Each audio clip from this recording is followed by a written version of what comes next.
why we're here tonight, and then we'll walk through the three stages of tracking data with ClassBank. So you'll see how schools move from collecting transactions to actually using that information to strengthen expectations, interventions, and overall support systems. We'll wrap with a Q&A, so anything that's on your mind, also feel free to throw it in the chat throughout. We have a lot of helping hands tonight that are willing and there to assist you. And our goal really is today that you leave with practical strategies. So you're ready to implement all of these data-driven practices in your classrooms, schools, and districts. Just to start with intros, hi, my name is Harlan, again, School Partnerships Lead at ClassBank. Prior to ClassBank, I was a K through 5 special educator. Shout out to Mr. Graves, who's in the audience tonight. He is also a national educator.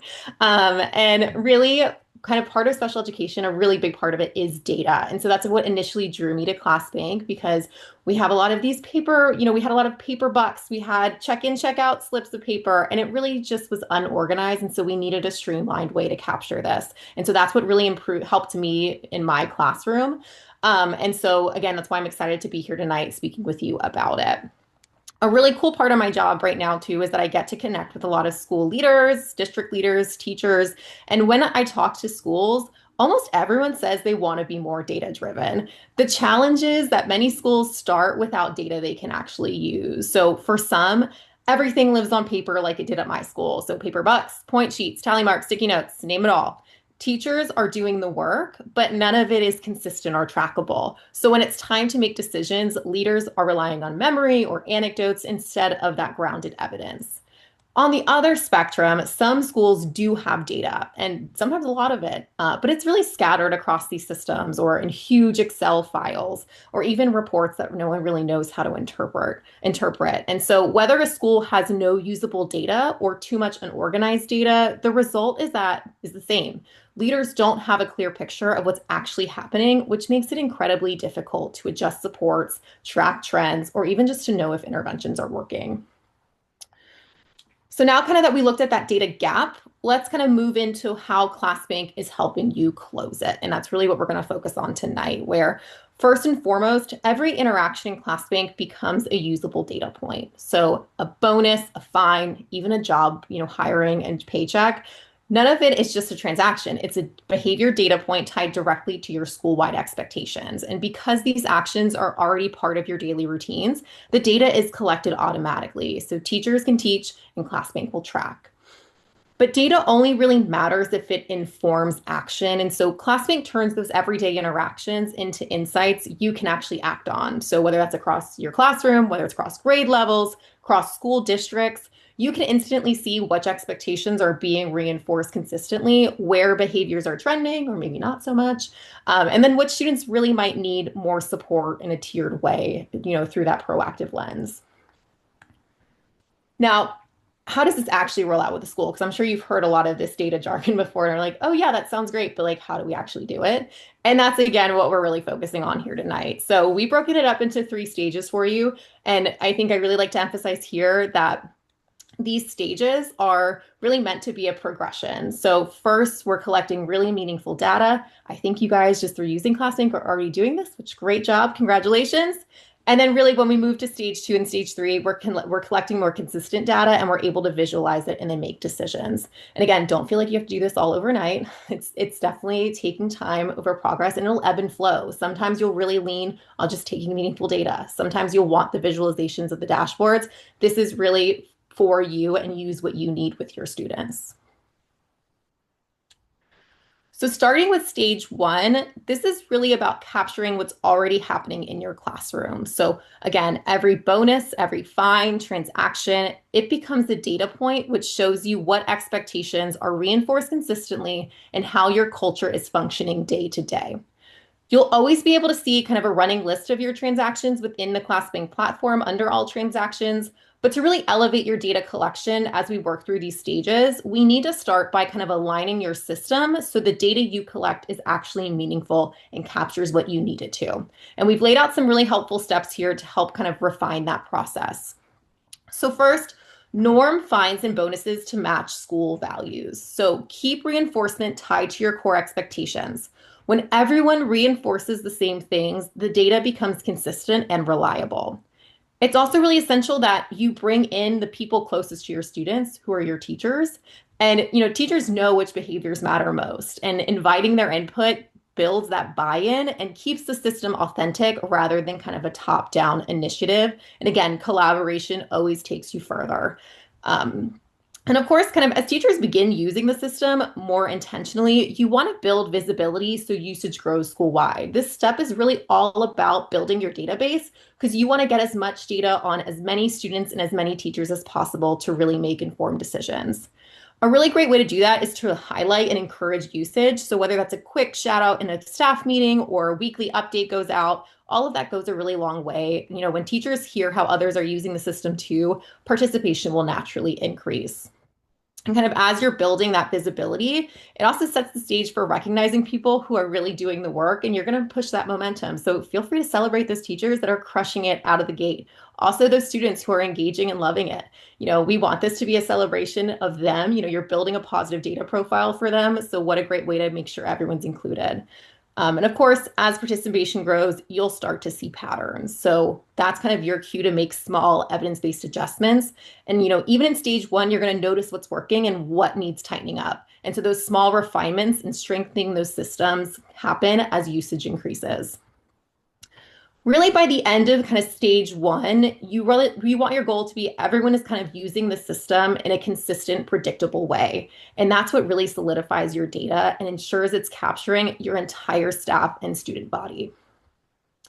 Before moving to kind of stage two, just to ground this in real practice, one of our great school leaders, Assistant Principal Tanner Sandman from Santa Fe Southwest Middle School, shares how his team really started collecting good, impactful data just right from the beginning. So let's hear his insight. I think like the first thing that is so critical is first like you have to identify like what is it that I really want to be true? What is it that I want to look for? What is it that I want to reinforce? So like working backwards from especially too if this is like school leader, but even like as a teacher level on an individual like teacher level, like what do I want to be true about like my classroom? Like work backwards from what is the vision in the mission of my classroom? What do I value? What do I say that I want to reinforce? So you got to know first, like, what is it that you're looking for? Because then you can go ahead and start like saying, like, okay, now I'm going to start accumulating data that reinforces like what we want. I think the biggest advantage too is then like you have to figure out a way to like say, like, how am I going to roll up the data and like asking the question, I want to really look for this. And this is where I think like ClassBank has been so critical is like, I asked, like, is there a way that we can get some data rolled up? And now you guys are going ahead and giving me a spreadsheet every single week, which is very easy to analyze, saying like, hey, I'm looking for X, Y, and Z. And now I get to see those things. And like, that's the thing that is now helping me be able to take it to my leaders who are then able to take it to their teachers. And then we're able to reflect and say, like, what is it that we need to change?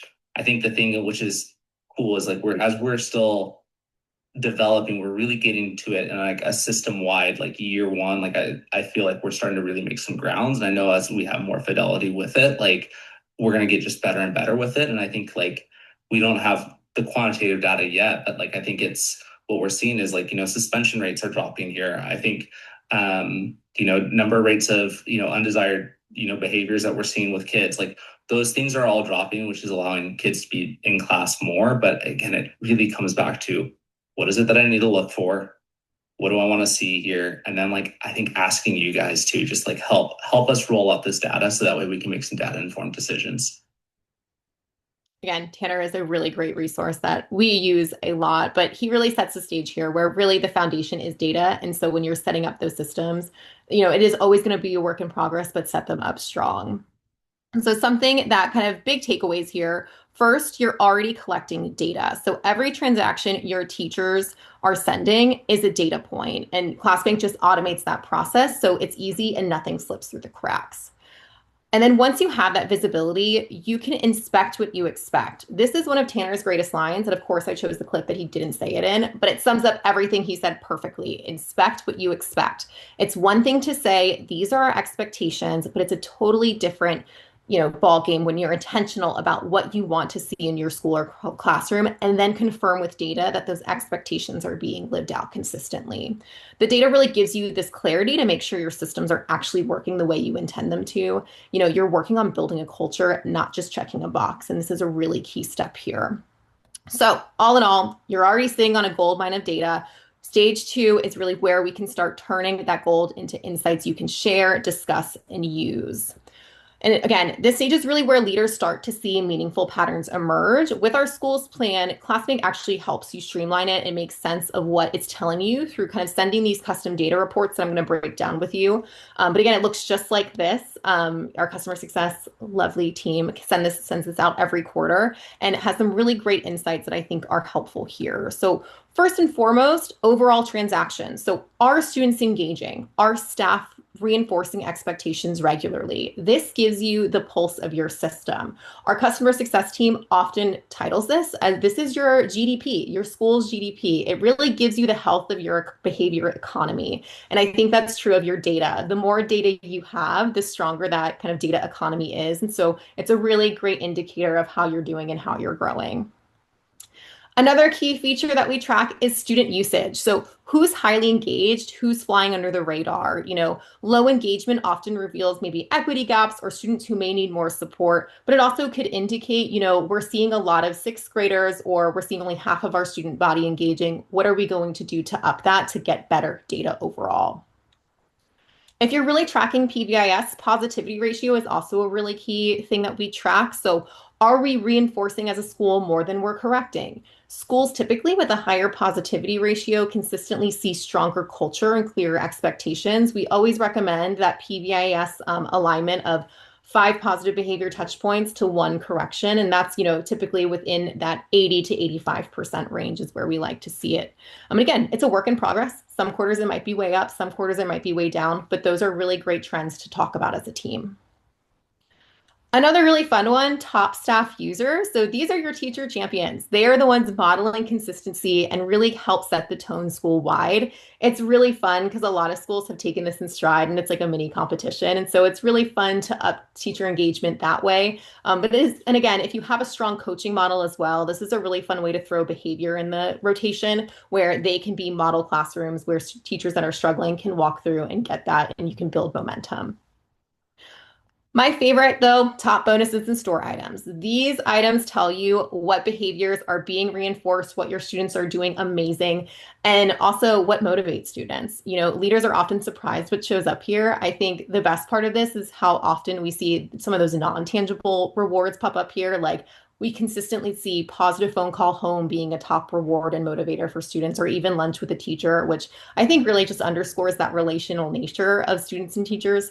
But also, my biggest plot twist is always at our high school, rubber duckies is always number one. No idea why at that high school it's so special, but really fun to just kind of get a pulse check on what the kids are doing these days. But kind of the summation of these reports is that it shifts the conversation from I think to the data shows. We have a lot of schools where they're like, I think we're doing a great job, enforcing a positive system. But when you have an 83% positivity ratio, you could say the data shows we are having a positive system. We're doing great here. And so that's just a really fundamental shift that is great to have. And it also kind of extends those conversations about students and trends a little bit further. And it kind of reports are going to show us what's happening over time so we can make informed adjustments for like next quarter. But if you're feeling like you need a little bit more real-time dynamic insights for weekly PBIS or MTSS meetings, that's kind of where stage 3 comes in with dashboards. Dashboards really work to bring your data to life in real time, and kind of that level of visibility with the data starts to pull consistent action from your team. And with schools, again, these are all kind of customizable, so it fits the needs that you're looking for. What schools usually find most powerful are kind of 3 core lenses, though. Teacher usage patterns is a big one, and that's really showing who's consistently reinforcing expectations, who may need more support, and where targeted PD can make the biggest difference. It really shifts coaching, especially around behavior, which is kind of new with these, walking through and having those behavior intervention systems, to be a more data-informed conversation. And we'll hear a little bit more from Tanner. He does a really great job facilitating those conversations. Another dashboard that obviously comes up a lot is individual student patterns, because this is what this is all for. But it's really looking at it over time. So it's not just who's struggling today, but how their engagement, their bonuses, their fines, even just their habits evolve week by week. And kind of having that early visibility and that historical data really helps you catch warning signs before they surface in referrals or academics. Even little things that may seem little, like Johnny hasn't shopped in the store for the past 4 weeks, can prompt a conversation that might be really impactful and catch something before, negative behaviors come out or something else happens down the line. Of course, from that bird's eye view, school-wide trends are super important as well. And this is really looking at patterns across grade levels, classrooms, times of day. That really, they highlight where expectations are thriving, but also where friction points might be emerging. A big one we hear this time of year is, oh, student fines in dress code or uniform goes up because students are now wearing hoodies and hats. That's a really great quick fix because, okay, this is something that's occurring across the school. What are things that we can do and adjust in either our dismissal procedure or beginning of the day procedure to help students thrive? Um, Again, easy things. Put, more people at the door as students come in. Little fixes that just looking at a graph, you can see it and apply it immediately. Again, tons of different examples. That's just very timely this time of year as it's 32 degrees outside right now, my door. All right. So again, what's great about this too, your dashboards are going to evolve as your priorities do. So whether right now you're focused on strengthening tier one foundations, whether you're identifying students who need additional support, or you're kind of tracking the impact of different incentives in the store, all of that can be, configured to really meet your needs. We're going to turn to Dariella. She's the academic coordinator for a really great organization, Street Squash in New York City. She's like our dashboard queen. She's going to walk us through in this next clip how she got her staff involved on reflecting on this dashboard data and also using it to make proactive decisions that support their students. So we actually started in the summer just to make sure that everyone knew how to use it before we introduced it to like the whole organization. So over the summer, it was only like 6 weeks. So after we were done with summer camp, we did like a little like a meeting where the same diagrams, the same charts that I have in the dashboard, I just like printed them out and I have them like all over the rooms and like we went over them like together. That way they were able to see the patterns. We also have values. We have the reach values, which is basically making sure that the students are being resilient, that they are being engaged, that they are being accountable, that they are being connected because they got to work in teams, that they are being healthy. Like that's one of our philosophies. Like no soda, no juice, it's only water. So I made the reach values into bonuses so that way we can track, okay, how much are they being accountable? How many times are they actually working as a team and being connected, right? So that's a way for us to keep track of those values that we really want them to learn.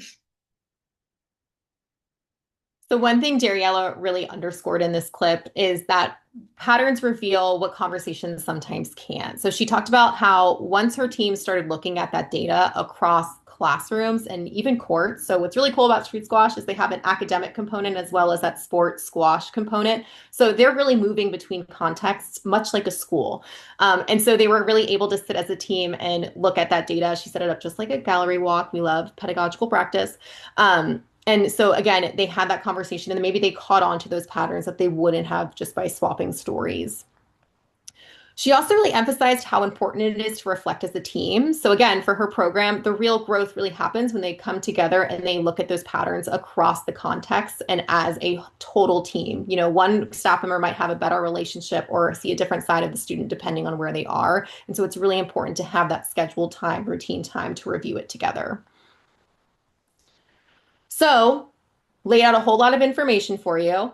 All is well and good. I'm sure all of you are just ready to dashboard tomorrow. But I also know it's December and you're midway through the school year. So, wanted to touch a little bit on how maybe some of this information fits within your current systems. PBIS, MTSS, RTI, those are big ones, and I'll kind of break that down. If that's not something you feel like comes up a lot, no worries. I think every pretty much school looks structures interventions similar ways or views it that way. So, this will be kind of impactful. But this is really where everything comes together because ClassBank really strengthens all of these initiatives at every tier. And because it gives schools one consistent system for expectations, reinforcement, and data. At the first tier, tier one, we're really building a strong school-wide foundation. So ClassBank embeds positive reinforcement into daily routines. So every student experiences predictable expectations, consistent acknowledgement, no matter which teacher they're with. And that reliability and consistency is what keeps tier one strong and prevents confusion or mixed messages down the line. Of course, the students move to tier two. And of course, not all students are going to move there, but only a select few. And those are the students that need more targeted support. And so this is where tools like small group incentives, student jobs, and those mentorship opportunities really shine and make an impact. And the data helps you identify which students may need additional structure or which, students, their mentorship is working. And so instead of just relying on hunches or losing those little sheets or students throwing them in the trash because they had a bad day, we're responding to the concrete engagement patterns that we're seeing, and then they're able to move within that. Of course, at that third tier level, again, very few students will be here, but those interventions are highly individualized. You can set custom goals and let align with those personalized behavior plans and monitor progress in real time. And this really keeps tier three restorative and student centered because staff can adjust supports immediately and look at just that individual student's data and, keep that student with what exactly works for them. And again, it also really helps because you're able, especially with our school plan, you're able to add all of the people that support that student so they can also see the data in real time. And what's great about all of this is that it all lives in one unified platform. So if we're looking at that tiered structure, even though those students will be at different tiers, even if a student is at tier three, they still need to be receiving tier two and tier one. And so what's really cool is if it's all housed in ClassBank, you are showing that they're accessing every single tier along the way. You also don't have to juggle point sheets or spreadsheets or multiple tools. It's all here for you. I know that was kind of a rundown. So if you want to dig deeper into kind of how this all comes to life in the platform, I'll link a blog post we have in our follow-up email that kind of goes more into detail about this. It also includes kind of short videos of how exactly you can set up each tier in the platform. And also feel free to schedule some time with me. Happy to walk through it. But we're going to hear quickly from Tanner again, just about how his school uses data to inform student and teacher discussions and interventions. And now we can spend, 5 minutes where it's like, okay, so you have your data, we're pulling it up for a teacher, and it's just a quick like, hey, here's the list of all the transactions you sent this last week. What do you see? What do you notice? What do you wonder? And so like being able to see like both the summative of like, okay, who is it that like, or how many times am I sending out a bonus for growth versus, a negative fine? Who is it that's receiving the most bonuses? So I can like look at the individual, like with those kids, like having teachers reflect, oh, I see that, Harlan's earning a lot of bonuses right now, but Tanner, it's just been like all fines. So what does that actually mean? And like what's the story that Tanner is telling himself we're seeing that all he's getting is fines? How can we go ahead, use other strategies that we see that are common in like PBIS or MTISI, whatever system you use, and it's like, let's do a 2x10, right? I'm going to check in, I'm going to build that relationship with the kid. So it's getting both from like you have the systemic level of like the big 10,000 foot overview, and then like what does it also mean on the individual level too? Again, really great practical tips there. We love a 2x10. How I used to do it is I used to hire them for a job and they picked the mentor they wanted to be with or the person they wanted to be with. Every time they'd go see them, they'd send the transaction as the data point that they checked in for the day. But it was really fun for the student to have that choice. So neither here nor there, but there you go. So, listening to Tanner, one thing that really stood out is how much easier it is for teams to take action when the data is already organized. So, insights inform action without that extra work. He's able to quickly see and have those conversations with teachers because that data is at his fingertips. Tanner also really emphasized how early visibility helps them support students before challenges move from there or escalate. And so the right data really leads to the right support. When you can see patterns early, tier one becomes stronger, tier two interventions become more precise, and tier three plans become truly individualized, and that support matches the need because all of the data is clear. So we had a long journey tonight. We covered a lot of ground. So just kind of in summary, as we wrap up, I just kind of want to highlight a few of our major takeaways from today's conversation. So first, you're already collecting data. You're using ClassBank. You have a gold mine of data. Every transaction you send is a data point. Also, inspect what you expect. So when you set expectations for your students, the data shows whether those expectations are actually happening day to day. Are we reinforcing the right behaviors? Are students responding the way we hoped? This helps prompt those data conversations, especially as you walk through the stages. Patterns reveal what conversations can't. Once the data builds up, you start seeing trends you might miss in the moment, like hotspots by time of day or, differences between seasons. All of those things add up and you're really able to create this clear picture. Always important, reflect as a team. A lot is going on during the school day. Students are moving, they're going to different settings. It's really important that you reflect as on this data as a team. And it doesn't always have to be grade level team. It can be, related arts teams, everyone, but everyone needs to be having this conversation together. Insights inform action. And so the beauty here is that you're not doing extra paperwork to get these insights, dashboards, quarterly reports. They translate everyday transactions into these clear visuals and language that your team can use to make these decisions. And of course, the right data leads to the right support. And once you see what's happening in real time, you can respond with precision. So tier one is getting stronger, tier two students feel supported, and tier three plans really become more personalized. And overall, your student body becomes stronger, as does your staff culture. All right. Well, thank you all for joining us tonight. I know I threw a lot at you, but we hope you're kind of leaving with some practical next steps and a clearer vision for how your data can really guide your practice. And I also want to leave the last minute and a half just to have the floor open for questions. Awesome. Thank you, Harlan, for walking through that. I see a question in the chat that I will read out. Tim shared, are these dashboards only available to admin? Or are they only on the top tier of the paid plans? Ooh, great question. So typically it is with our school implementation. I think we can work on maybe a more universal template to send out just if you want to do this on your own on a teacher account. We never want that to be a boundary for you, but it's something that we typically work with our schools just to get that customization and everything flowing. Great question though.